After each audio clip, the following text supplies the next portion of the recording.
पटकन आवरून घेते, लई कामं बाकी आहेत.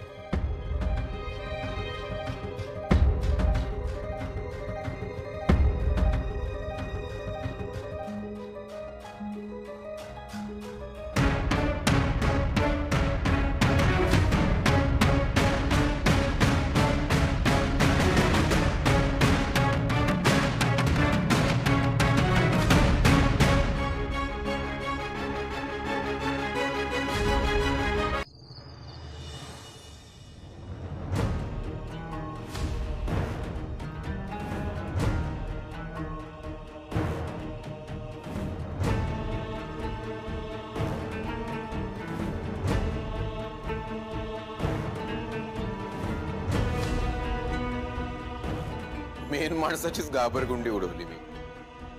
एरवी तेच तर्रार असणारी इंद्रायणी मला बघून हादरायला लागली. चळाचळा कापून नजर चोरायला लागली.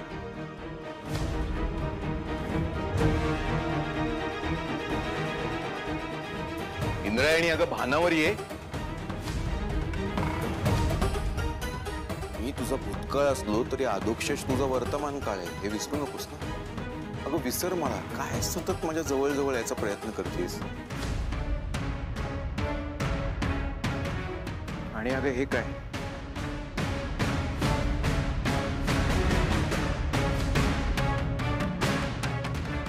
हे काय आहे इंद्रायणी? अगं तुला नवीन कानातले हवे होते तर तू अधोक्षजकडे मागायचेस ना. तो तुझा नवरा आहे, मी तुझा नवरा आहे का? मी नको नको म्हणत असताना हे तुझे जुने कानातले तू माझ्या पॅन्टच्या खिशामध्ये टाकलेस. कशाला? काय सिद्ध करायचंय तुला? गोपाळ, मी तुला इंद्रायणी दिग्रसकरांच्या सुनेला हे शोभत नाही बरं का. आणि हेही लक्षात ठेव की मी माझ्या सज्जन भावाची कधीच फसवणूक करणार नाही. येतो.